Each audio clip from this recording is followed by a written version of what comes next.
When was the last time the IRS did anything good for you? I can't imagine. But you know what? The Secure Act came out at the end of 2019, right before we went into a wonderful pandemic, and changed the required minimum distribution age from 70 and a half to age 72. Well, they did this to clear the room, to make it simpler, and to add billions to the tax bill. But do you know how you'll pay? Join us on Consider This Program today. Well, good morning and welcome back to Consider This Program. I'm your host, Joe Clark. And I'm Grant Sullivan. RMD. We've been watching Gotham on Netflix. Sounds like something that you would see in the world of Gotham. It's about as scary and dark as Gotham is itself, if you want to know the truth. RMD, what's it stand for? Required. That means you have to. Minimum. That means there's an amount you have to take. Distribution, that means it's something that's leaving. One of the greatest advice that I was ever given by one of my friends was, Joe, you will exit. And it's kind of like, well, you know, I'm a Christian. I grew up with the fact that I would die, hopefully going to the right place. I got that. He goes, no, you're going to exit everything. You're going to exit your marriage because you're going to die, or she's going to die. You're going to exit your business because they're going to kick you out or you're going to retire, and you're going to exit life, right? And it's kind of like, none of this made me happy. I'm more than willing to talk about it. It's like other people paying taxes. You know, I'm okay with other people paying taxes. I'm not okay with me paying taxes. That's just, I think we all kind of have that little natural feeling about life. I am not comfortable with the concept of exiting anything except by choice. You know, I love what I do. Good Lord willing, and the creek don't rise. I will die doing what we're doing right now, me talking to you about money, about how to make your financial journey better. And so when somebody comes up with this cute little word or letters, RMD, it bothers me. There's just no way required. What? You know, this is my money that I put into an account. How in the world can you require me to take it out? And this is what you need to understand about your retirement savings. You are in partnership with the IRS, and they're the voting member. They are the voting member. They can change the rules. They did it with the Secure Act. They're probably going to do it again. And so our job as fiduciaries, treating our money as if it were yours and we were in a similar situation, our job is to position you in such a way that we can play the chess game while they're simply playing checkers, right? We want to be able to make the most moves, the most impactful decisions that we can that give you the best probability of success on your financial journey. So Grant's going to break down required minimum distributions, what they are, what they mean, and what you should be considering. 100%. And Joe, I think an analogy that always makes me laugh, but it couldn't be truer to the situation is when it comes to required minimum distributions and tax deferral money in general, I just see the ostrich with its head in the sand, right? It just, when they came out with the Secure Act and said 72, everyone was celebrating, right? Like, woo, we did it. And we were too, but not for the same reasons they were, right? We got more opportunity for planning. We got an extended planning deadline, but people said people looked at that and said, well, I don't have to pull my head out of the sand. And I think what you just said earlier is so important to understand. There is a distribution strategy for you. Now, are you going to be the one in control, or are you going to let Congress and the IRS be in control? Or for some people, even worse, are you going to let your beneficiaries be in control? So again, when you're looking at this required minimum distribution, essentially what happens is, for those of us that were deferring money, meaning we were putting money in 401ks, IRAs, and we were letting the tax can just get kicked down the road, right? It felt good. And you think, wait a second, why was I kicking the can down the road? Well, it's because when you were working, you were taking this money, putting it in this 401k plan. There was no Roth option for some, or they weren't aware that it was there, and it lowered your taxable income today. It felt good. I think all of you know Joe's analogy, right? You're choosing to eat cake over broccoli. And trust me, I mean, you guys can probably see the top half of my body, and the lower half's just even bigger. I mean, I love me some cake, right? I do like my sweets.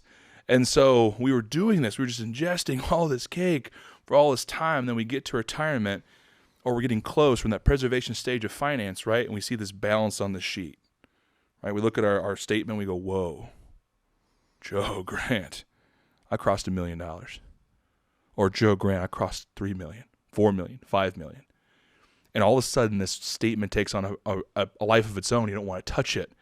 And then, not even Joe or myself or the rest of the planning team that is with you, not even us. We're not the ones saying, hey, it's time to take the money out. The IRS comes knocking. Hey, you're 72. Remember all that money we let you defer? Remember that cake you got to eat? Well, bariatric surgery time. Money's coming out. And here's the worst case, folks. Here's what happens.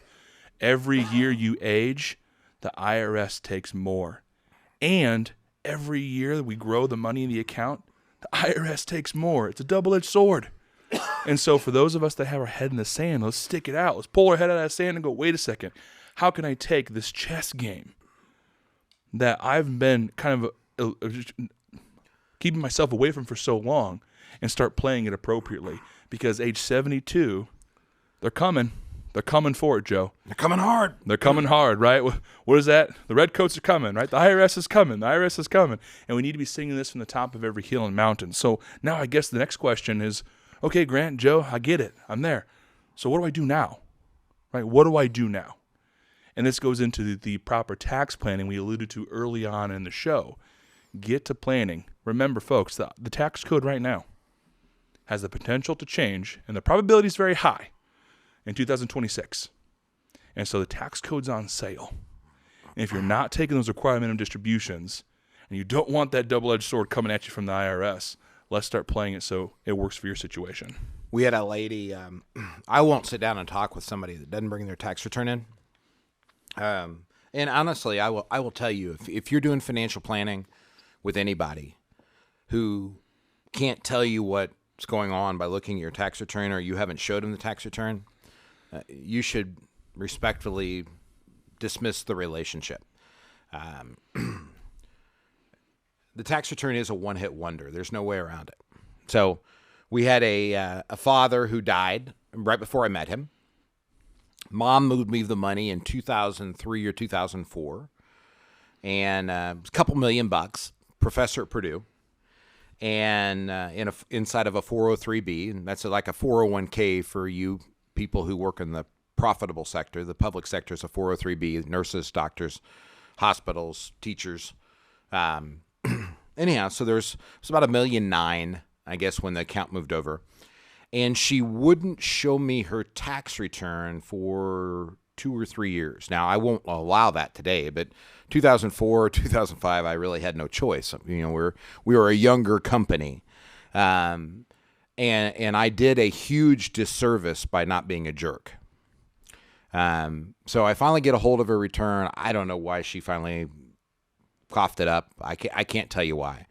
But she had paid zero in taxes for 3 years. She was living on Social Security, letting the money in her account continue to accrue. She could have taken money out at 10% and back then at 15% of the secondary bracket. All 4 of her kids do very, very well. You know, they're pharmacists. You know, they've done very, very well and are at a higher tax return. But because they didn't understand that their money would exit, because she didn't get it, that the money would exit, because the CPA told them that compound interest in tax-deferred programming was a good plan, right? When I sit down and I showed her how much money her kids were going to pay in taxes and how much money she could have reduced that by, she didn't need to spend the money, but simply recognizing it on the tax return, right? Now, again, Wall Street is on the wrong side of the trade. You're not going to hear conversations like this, right? Because if you pay money out of an account, if you pay taxes, that's less money that Wall Street has to manage. It's less money that Joe has to manage and Grant has to manage, which means we get paid less. So Wall Street is on the wrong side of this trade. It doesn't mean that it's wrong. We have to acknowledge how we're going to play this game, how we're going to get ahead of a financial journey. And I think one of the biggest mistakes that we get trapped into as individuals is we look at this like the IRS does. We look at it as a 1040. We look at it as a one-hit wonder, a 1 year, one-hit wonder. We look at returns. What did we do this year? Right? Folks, you are on a financial journey.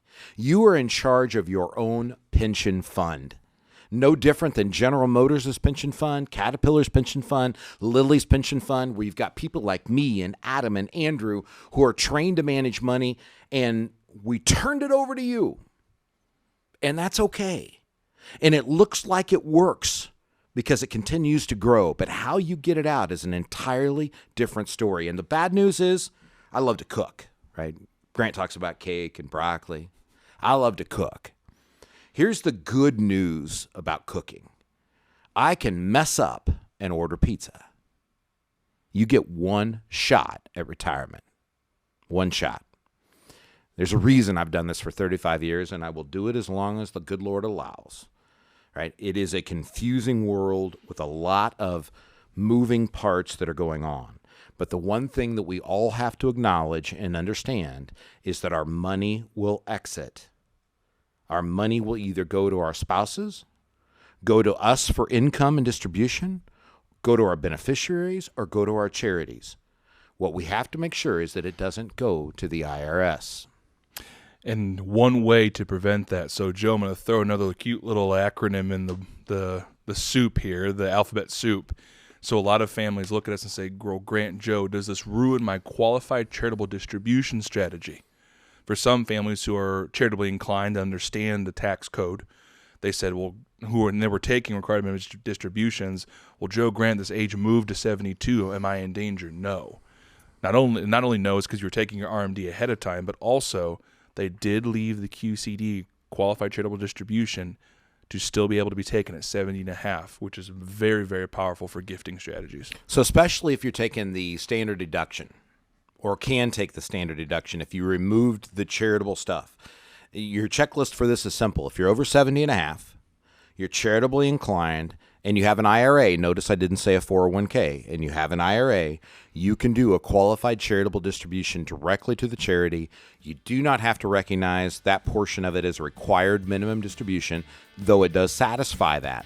So this is a huge tax planning technique for those of us that are philanthropic. Again, you're over 70 and a half, and you have tax-deferred IRA money. You do not want to do this with a Roth IRA. Yeah, you do not want to do it with cash. This is money directly from an IRA. Hey, give us a call at 800-928-4001. Go to yourlifeafterwork.com.